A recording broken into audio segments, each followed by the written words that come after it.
Hello, welcome to Holding Space. I have with me today Chloe and Haley, who do you guys do podcasts in addition to just the videos and things that you do for Instagram? So that was the plan initially. We do still really want to do that.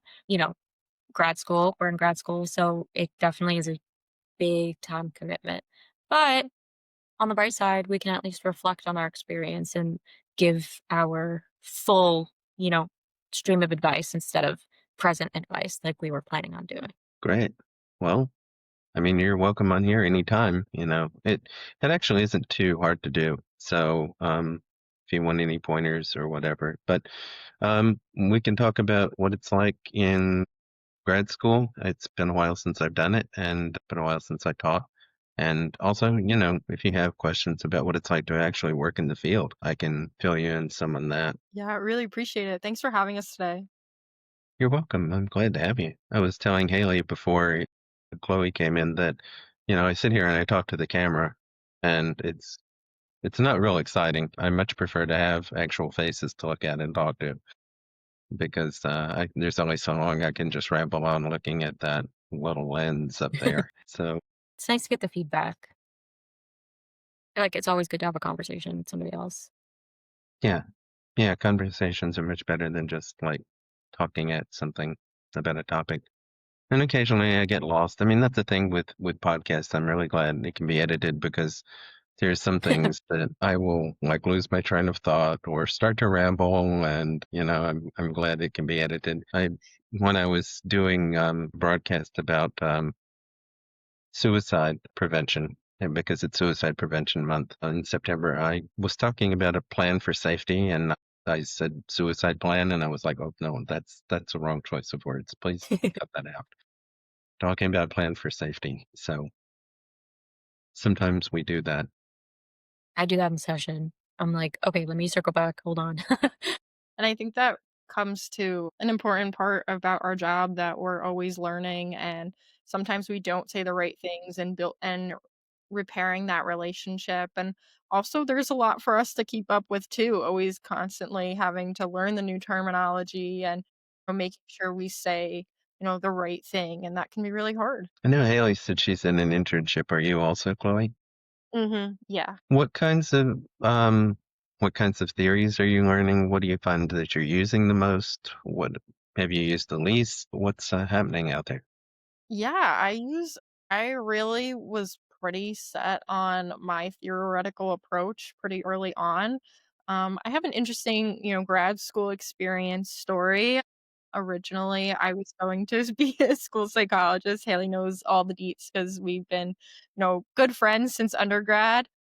But I was going to school to be a school psychologist, and in my first semester of graduate school in the school psychology program, my school closed unexpectedly, and we were not able to finish out our program, and so I was going to classes having no idea where I was gonna end up in a program, and the opportunity came up with another school in the area to do mental health counseling, and I kind of just took the jump, and I fell in love with mental health counseling.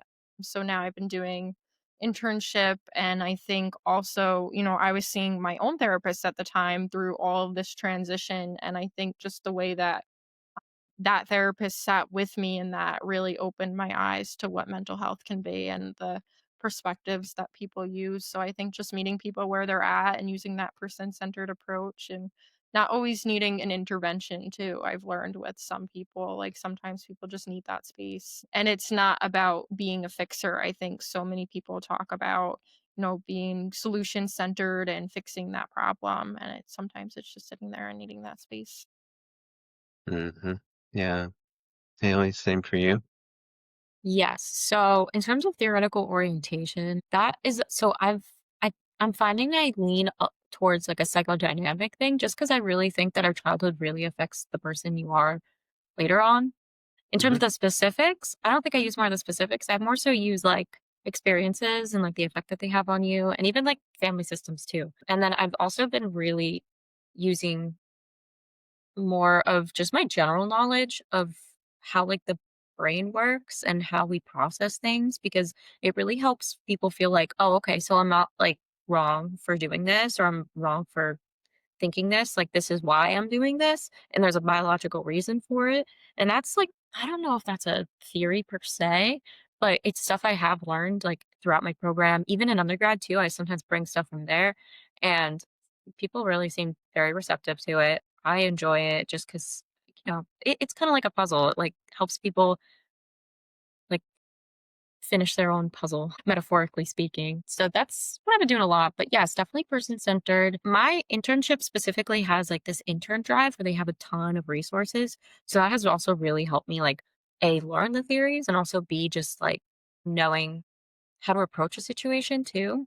So I think some CPT is what I use a lot. I know that's a very popular one, but a lot of mindfulness based things as well. I'm very eclectic, I guess, if I have to label it, but I definitely mostly enjoy finding out how people came to be who they are and then allowing them to kind of like put those pieces together. Yeah. My theoretical orientation too, when I wanted to say growing up, I guess it was sort of, when I was Yeah. going through grad school, I was exposed more to psychodynamic object relations type theory. And so that forms sort of like the core of how I see people and how we get to be who we are. But in terms of like what works, I've always taken a lot of training and courses and things like that, even after school. And so I'm certified in CBT and DBT and well, working on certification in EMDR. And, you do whatever needs to be done. You do what works with the person. But, again, you sort of approach it from a person-centered perspective and see what they need. But, sometimes I will like lapse into explaining how some things are happening and why some things are happening. It's a tremendous relief to people because it's kind of like, why am I thinking this way? Why am I like, what's happening with my brain? And sometimes you can explain like regulation centers and especially with EMDR, that comes in handy. Chloe has more experience with EMDR than I do. I know the theory. I don't know. Chloe, if you want to talk about it, you can. I'm sorry. I kind of threw you under the bus. No, it's okay. I don't think about it at all. So I went through and kinda still going through some EMDR, so I've seen a little bit on how it works on the patient hand or I'm sorry, client, but yeah, it's a very interesting experience and something that I hope to get certified in one day. Yeah. There's, I know there's a variety of different ways of approaching EMDR. Shapiro is the one who originally founded it, and that's kind of like, I guess, probably how most people learn.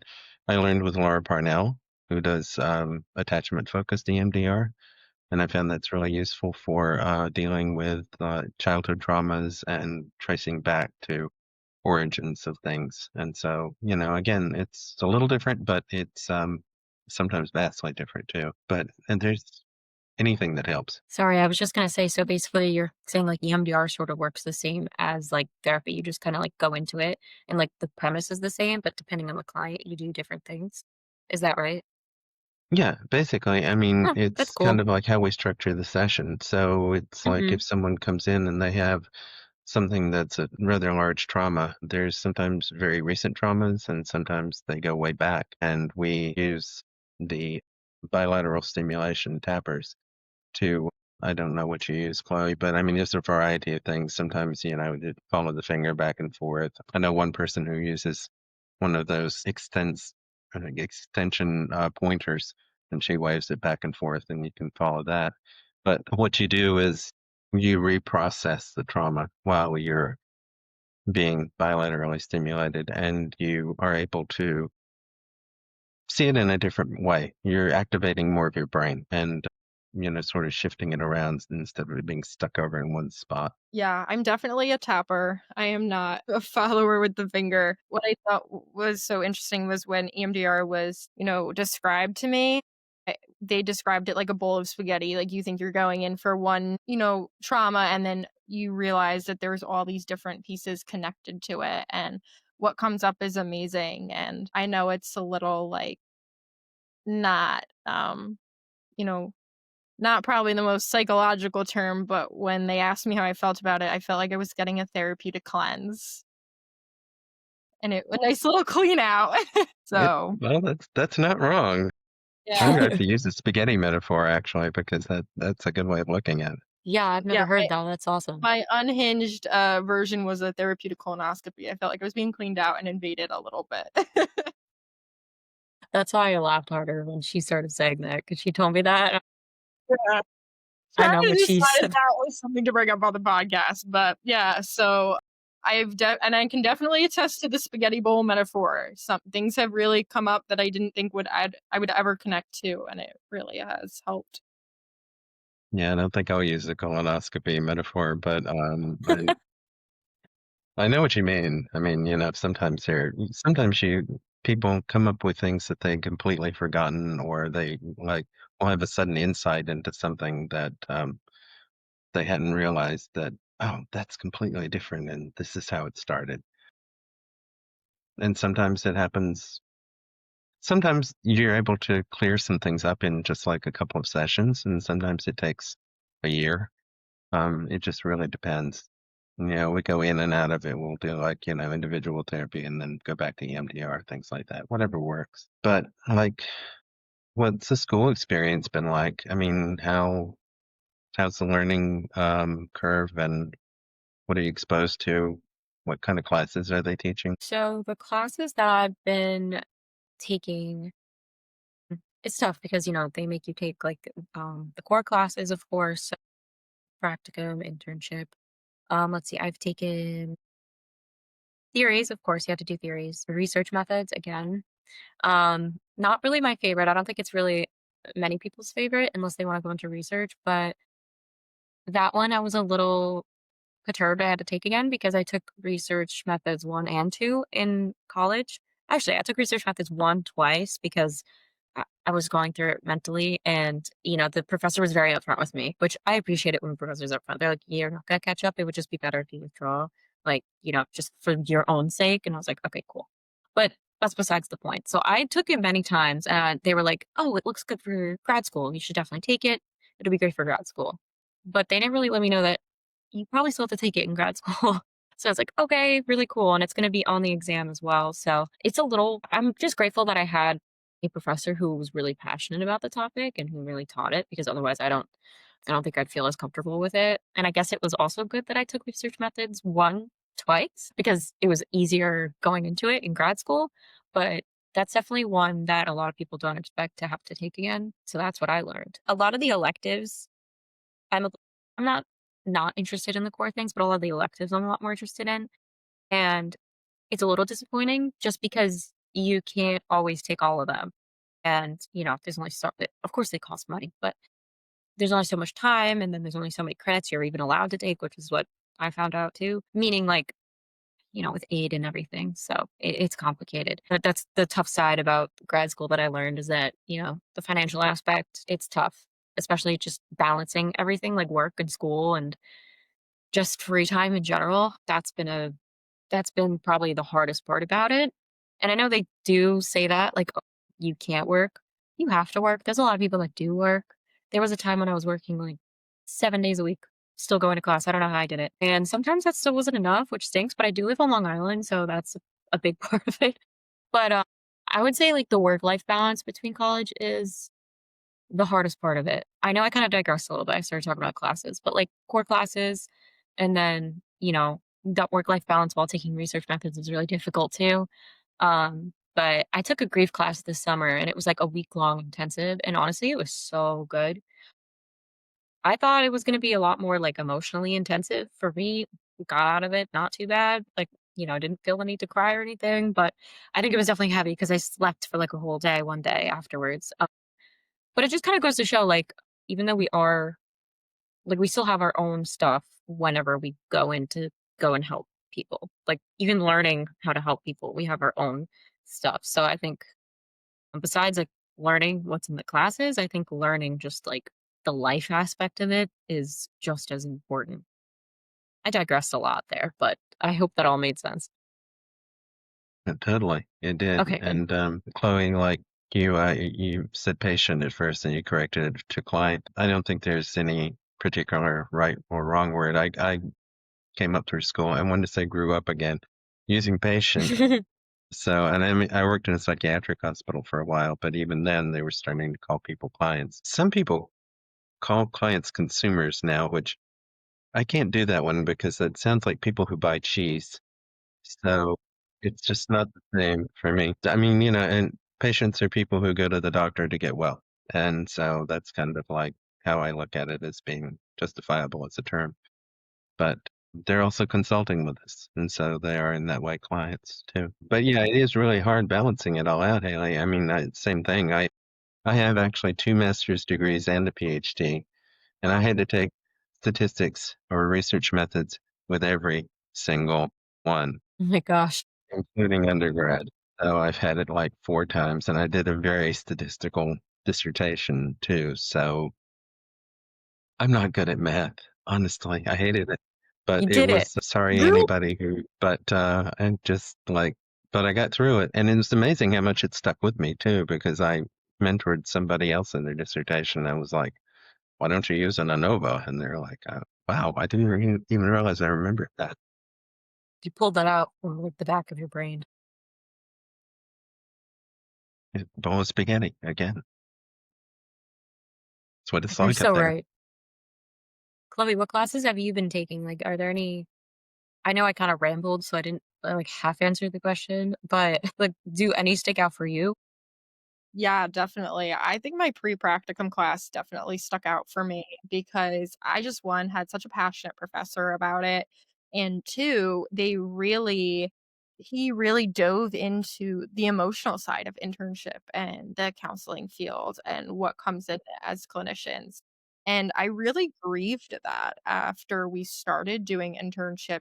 We go to class and it's called supervision and we bring different questions forward. But I really struggled with that transition of trying to be an intern and be an employee and continue to have all my other roles and fulfill all my other relationships. And Haley actually recommended a really good audiobook to me called Sometimes Therapy is Awkward. And they talk about that nobody really talks about the emotional side of being an intern or being in that field and really carrying that because I really needed that emotional support. I was carrying a lot with trying to balance my job and trying to, support myself living. Haley and I don't have that privilege where we can't not work. And so I really enjoyed that class and really grieved that class because I was so connected to my cohort members. And then when we kind of disperse into internship, your life you go from like this inner bubble to like you're out into the world, and that's why I say like I feel like I'm a half adult or a big child. I don't really feel like I'm either or,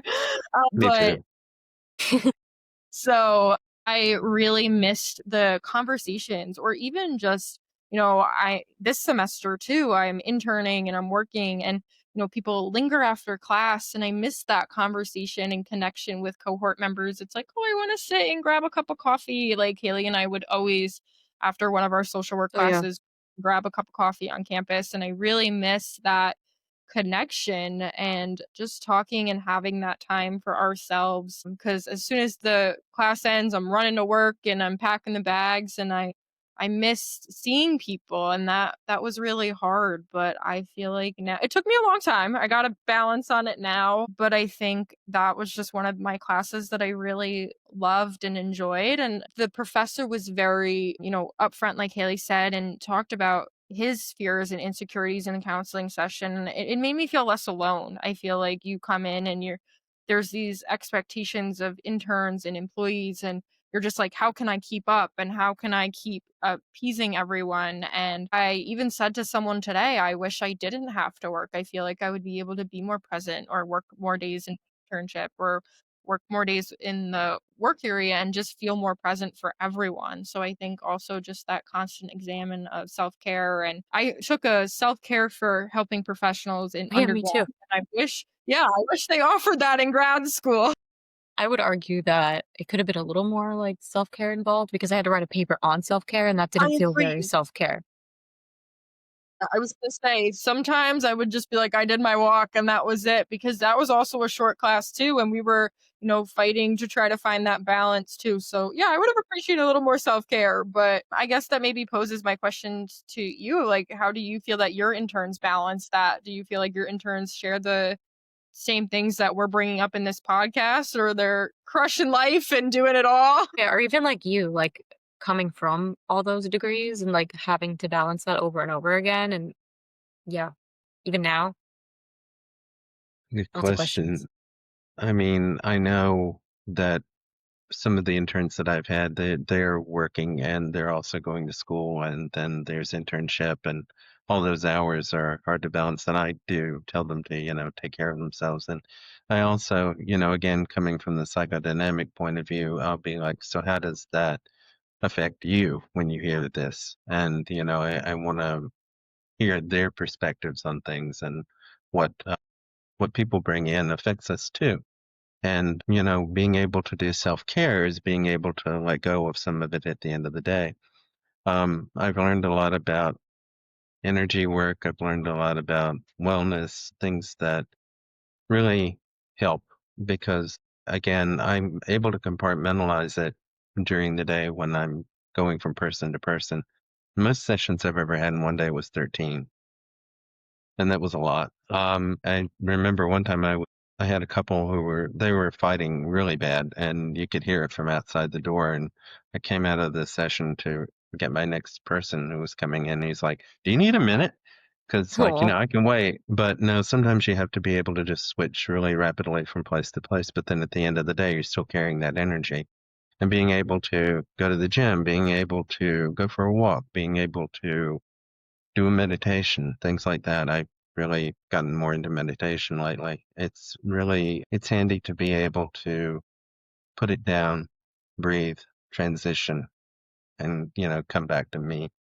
Um, I do photography as a hobby. I, make sure I take a weekend here and there to just go and take pictures of things because that's a creative side too. Sometimes if you have a creative streak, to be able to exercise that, you can pour a lot of your soul into that and feel yourself again. That's really important. really good point. I mean, even when I'm in sessions and I'm just doing like rapport building, sometimes I'll just color with the client, just allow them to have that space. And if anything comes up, it comes up. And I'm coloring and I'm like, this is so relaxing. Like, why don't I just straight up color? Like as a kid, I love to color. So it's just like learning how to bring the things that you used to enjoy doing, maybe even when you were younger, like bring it into your present life. That's something that's like a also a learning curve. So I'm glad you mentioned that. Yeah. And that is a thing too. If you're doing something with somebody, you can also take some benefit from it. So co-regulation's always nice. Co-regulation, yeah, that's one I should probably do a podcast about because I mean some people are good self-regulators and some people are better co-regulators. If you have somebody who's willing to co-regulate with you, it's good, but sometimes it's hard to find those people. So I actually love to hear that because I don't think that's something that has been talked about in my classes or anything I've really read, any research as far as like, me having to go out and like look for it. Like it hasn't come up. So that'd be really interesting. one of my more popular podcasts was about attachment styles, which I'm sure you're learning a lot about also, but certain people are able to attach securely, as some people are more anxious attachers, and they are going to want to try to co-regulate with people, and usually they wind up with people who are avoidant attachers, and they don't want to co-regulate with you. They just want to kind of process things on their own. So sometimes it's a matter of understand. There's so much to understand that goes into the background of anything Oh we yeah. do. It's like we have to sort through 1,000 different boxes up there to decide, okay, here's what's going on here. Sometimes I feel myself doing that during session. I'm like, okay, like which way can I go about this? I'm like, oh, that reminds me of this. This reminds me of that. But also like still focusing on the client too. So there's a lot of multitasking going on in the brain. Also a very good point. I think one intervention that I used to be super uncomfortable with was the implementation of silence. That used to be uncomfortable for me. Just That, letting it be and letting the client sit on that and not feeling the need to fill that space. yeah, that's important. And so you don't always have to dig around in your toolbox and find a tool. Sometimes it's just kind of like sit with the person until they get to a place where they know what they want to process. So yeah, it's even difficult to know how to use it too, because I definitely like when I first started my internship, I had a client and he was like a earlier adolescent and he was a bit resistant, quote unquote resistant. And there was one session where he just did not want to talk. So I was like, okay, if you want to talk, we could talk. But like, you can have this, like, just let me know. And I basically sat in silence the whole session and I felt like really bad about it because I felt like there was more I could have done. But I've heard about sitting in silence, but I don't know if it was as effective as I like have learned that it could be just to do that and allow them to talk when they want to. Because if they really don't want to talk, they're not going to. I think what would have been better was to maybe cut the session a little short and then, maybe had a talk with the parents, if anything, now that I'm thinking about it. But yeah, like sometimes allowing silence like during conversation, definitely. But like I think utilizing silence in that way, like, okay, like if you want to talk to like a client who maybe doesn't want to, sometimes you have to just like they're not gonna it's not a good day. Like, everyone has a bad day. So, you gotta let them do what they wanna do sometimes. They're only human. A lot of kids and adolescents sometimes are brought in by their parents because Yep. they need to be fixed. It's kind of And like, just can't you just make him stop? And I'm like, no, it's not that easy. I actually have a magic wand hung on my wall as a like an indicator of like, if I could take this down and wave it and change everything for you, do you think it would work? I made But a I magic wand remember in my play therapy class. I could wave that around. aw. I remember I had one kid who came in and he said, I'm not going to talk. I said, that's okay. Your parents are going to keep bringing you. So if you don't want to talk, you don't have to, but you can also talk about anything you want to. And he just said, no. So we sat there for the whole session for, I think, 3 or 4 weeks. Imagine that 3 or 4 weeks of just like sitting. But eventually it was kind of like, yeah, you're right. I might as well start talking about something. So, well, what about school? Tell me about that. That's kind of non judgmental. And approaching it like you are a whole person who has a variety of experiences. You are not just a problem, which sometimes you have to sort of like pick and choose the time to make that revelation. But taking the person as a whole person and not just the sum of their problems is important. That's one of the most important things that came out about wellness. It's like what's going right for you as opposed to what's going wrong A good point, sometimes. yeah, because there was definitely, like, a lot of things that what he was doing wrong, as according to his goal, according to his family, but, like, he did speak occasionally, which I was really happy about, very proud of, and it's like, it all and again, back to the psychodynamic thing, it was all about his, like, home life, pretty much. I was like, "Man, there's only so much you can do too." 'Cause they're a minor. And, parenting, it's a touchy subject, so it was a big case. He eventually stopped coming, but, he wasn't ready. So that's also a hard thing I have to accept that sometimes, like, you won't be able to necessarily help somebody all the time. And I say that in quotes because, like, I know we're not here to fix, but there's a time, and it wasn't the time. If there's one thing that you still feel like you need to learn, or one thing that you want to perfect as you move along this field, what's your thing to your next project to work on? What do you still want to learn? What do you still want to grow in? Really great question. I mean, one thing that comes to mind, it's not necessarily like a topic per se, but sometimes I think out loud. And I think I need to learn personally how to allow that silence and allow that space because I'll end up talking and not so much rambling, but like skipping over my words and stuff. And it's not that I'm not being professional, but it's not like I know I could do better and I'm not trying to put too much pressure on myself, but like it's something I wish I could improve. I'd feel a lot better about what I'm doing if I could articulate myself a little better. And it's also like it's nerve-wracking for me too, especially when it's a new client. I'm sure the client's nervous as well, so maybe there's counter transfers, but still, just like I'm learning to articulate myself a little better. But I think that also comes with practice, which is like my least favorite thing to hear, but it's so true. Just comes with doing it and comes with practice. Yeah, and I definitely like second that. Wish or hope to continue to just feel at peace with my decision of coming into the mental health field and having that confidence as a counselor. We go through all these role plays and all these scenarios and all these vignettes, and you're told this perspective and that perspective. And this approach and that approach, and I hated doing live role play in front of my classmates. I remember I would have terrible anxiety about the day of like, what is this one gonna say, or what is Sally gonna say? Like, I remember someone made a comment that my face looked really still, and I went to work and I was like, "Does my face look still? Do I not look like I'm having compassion?" Like, I felt that I was under this microscope of, like, having to be perfect, and, like, I think, there's all these rules or norms that you learn in school that just don't happen in the field, like these like the blank slate. Like my face, you can't hide. Like, I'm sorry. I'll try to keep working on it, but like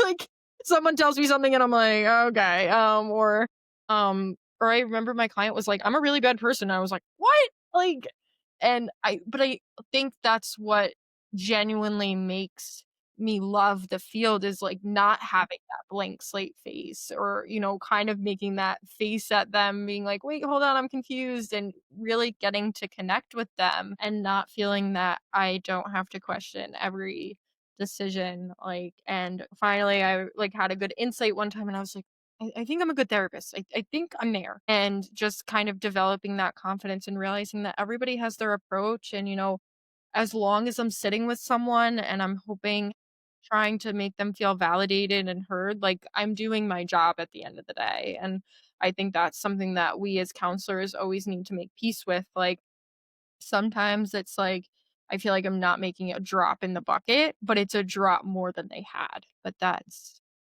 really hard to make peace with, and I'm not good at sitting with that. So just trying to sit with that and be there to best support our clients in the fields. Yeah, I love laughing with clients. Like, not to say you can't laugh with your clients, but like just joking around with them and like, Mhm. sometimes, yeah, I'll have like a reaction like, huh? And then they're like, I know, right? I'm like, okay. But then I explore it more with them. Like, there's a time, again, there's a time and a place to have that laugh, to have that reaction, but then also just be like, okay, so like, tell me more about that. So, but yeah, I definitely have a couple clients and like, it's really nice. It feels good to have like a closer, not like a closer relationship, like a good therapeutic alliance with them to where they feel like they can be more relaxed and they can make those jokes with me and just have a better time when they're in there. And then also on the flip side, be the vulnerable. Like it makes them feel more vulnerable knowing that like I'm a person and I'm not just there like judging them. Yeah, Yeah. and now this made me think of a question. Do you ever get response, you only care about me because you're getting paid and you have to be here? I get that all the time, and I hate You that do? response, and I never know what to say because I just wanna jump up and down and scream like, "I'm an intern and I'm not getting paid, but I'll care about you too." Oh yeah. No, I get that too. And especially if I give someone some positive feedback on something, it'll be kind of like, oh, you're only saying that because, you're my therapist, or oh, you're only saying that because, I pay you to. And I tell people, first of all, I'm not getting paid that well. I'm sorry. I hope you were hoping to become millionaires. Oh When I was in California, I drove past Dr. Phil's mansion and I was like, "Eh." my Anyway, God. they will say things like that. And I always say, no, I don't know how to show you that I really sincerely care, but I can tell you that I really do care what happens to you. That, coming here and doing this every day does not mean that I don't take it seriously. And I do really want to see the best for you. And, and if you say that with compassion, people feel it. And again, yes, it's okay to use your face. Those micro expressions and those sometimes macro expressions of what? You can use those, and those sometimes convey accurate empathy. People understand that, okay, you get it because you reacted the same way I did when I heard that. Um, it's it's really kind of like, yeah, I have to reassure people with that a lot. So that was a good question. That is a good question.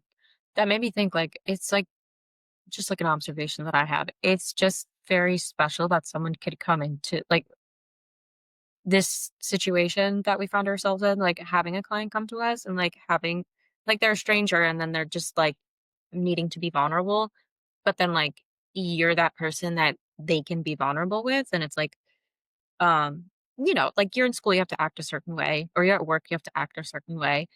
we can't always be like that with certain people, but like you're literally going to somebody just to tap into that part of you. And I think just that relationship is really special and that opportunity is really special. And I think that in of itself just feels really important. And it like you said, yeah, like it makes you really care about that person. You don't know like their whole you sometimes do know their whole story, but still like you go from not knowing them and then like really knowing them and you're not even like personal friends with them. You haven't even known them for that long. And so I just think it's a very special experience. And that in of itself, just like how could you not be compassionate? It is. Yeah. Yeah. Anything else you want to ask me before we have to stop? Which I don't really want to stop because I honestly I could talk to you guys forever because I Well, mean thank you.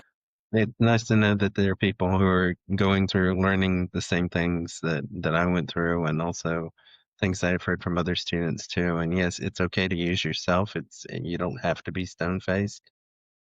You don't have to, and sometimes you can reveal things about yourself. You don't want to spend the whole time talking about yourself, of course, but you can say, "Yeah, I can relate to that because I went through something similar." And you don't even have to tell what it is, but you can say, "So tell me more about it then." And they feel heard and understood. Honestly, I think most of the concerns that I had were just like, the difference between like, what you learn in school and what's actually accurate in real life. And I feel like we talked a lot about that. So I really appreciate your perspective and your insight 100%. And I also, no, I was going to just make a joke. I was like, it stinks that you had to take research methods like 4 to 5 times. I didn't know they made you do that again. So that's something else I've learned. But Yeah, you were saying, don't run Chloe. away. It does get easier. Actually, I was able to take a statistic exemption exam in one of those degrees, and so I was like, I knew just enough Yeah. to get away with it. But I'm sorry, Chloe, what were you saying? I No, just just interrupted you, Dr. Barker. I'm so sorry. Oh my Okay, goodness. we're all excited. We're all talking at once. Yes. I guess just also like besides learning the blank slate, but I didn't even know that there were like some topics that were like debatable in the field. Like I remember one time I handed a client a tissue when they became upset in my office, and 2 days later I went to class and someone was like, "Do not hand a client a tissue," and I was like, "Oh no, I just like committed a therapeutic crime. Like, what am I gonna do?" Like I didn't even know that was a thing, and I remember like googling, and I was like, is it like hand people a tissue? Can you not hand people a tissue? And I remember like asking about this and I was like, how is this a debate that I didn't know about? Like, or how is this such a thing that I just wasn't aware? And like the meanings behind it too. Like somebody was like, oh yeah, you're telling the client to like not feel, or like you're telling the client like they have to be strong and emotions can't be present. And I was like, there was just mascara running down their face. There really wasn't anything to it. I just run out with mascara down their face. I mean, I've The handed tissue, clients like STEM toys, like just toys for Yeah. them to fidget with because like I can tell that they're like, they're picking at their nails or something. It's like, man, I hope that's not, I think it's fine personally, but what's your yeah. opinion? But I mean, I got to tell you a story that I tell people sometimes. It was really useful for me. I had a didactic therapy at one point. It was a teaching therapy that I signed up for. This woman was Swiss and very stiff, and she had a very psychoanalytic background. And she frequently told me that we talk about everything here, we do nothing. And I said, okay. So we talked about everything. And one time I came in and I had a cold and I sneezed and I had sneezed into my hand. And okay, this is the gross part of the story. I was like looking around and I was rising to get a tissue, which was on a table close to her. And she said, what are you doing? The arms of her chair. I felt like I had just like murdered bunnies or something. And she said, I said, well, I'm getting a tissue. Well, you know.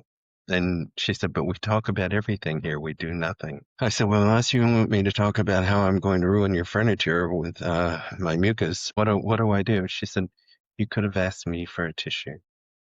It blew my mind because I mean, actually, I grew up as an only child and I always did things for myself. And so I realized that, I was the yeah, first daughter. I don't know if being a first daughter helps. similar. Yeah. And, so I grew up learning that I had to do things for myself. And, there was not always somebody around to ask for things. And that was really beneficial to be able to learn that sometimes it's okay to ask people for what you need. And, oftentimes I will volunteer a tissue too, but sometimes I think, okay, it would be good to see what people do for it. And are you going to ask for it? And people, the single best measure of therapeutic outcome is engagement and how, the relationship goes between the therapist and the client. And if they're engaged, if they come back asking, I tried that thing we talked about last time and it really sucked. Or if they come back and say, I tried that thing we talked about last time and it really worked, you've got engagement and that's going on and, things are happening. If they're just coming and talking at you, you need to pull them in a little bit more. And it's, again, it's kind of an art and some people aren't ready for that, but I'm on a ramble now. It's a Grandpa's very rambling again. insightful it's an Yeah. insightful ramble. I I agree. don't think it was rambling, honestly. There was a point to all of it from my perspective. There is.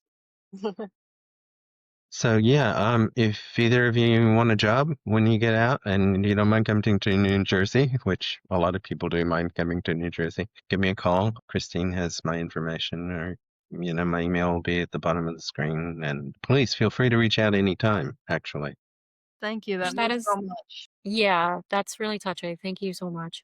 And thank you for the opportunity too. This is so Yeah, cool just to this like was be here. amazing. Yeah, highlight of our week here. Biggest thing we've done with our page. So Yeah, honestly. no, thank you. I mean, I really appreciate having the feedback, and it's good to hear fresh voices and people who are going through some of the same things that I was going through. And also the people who are listening are going to be going through some of this.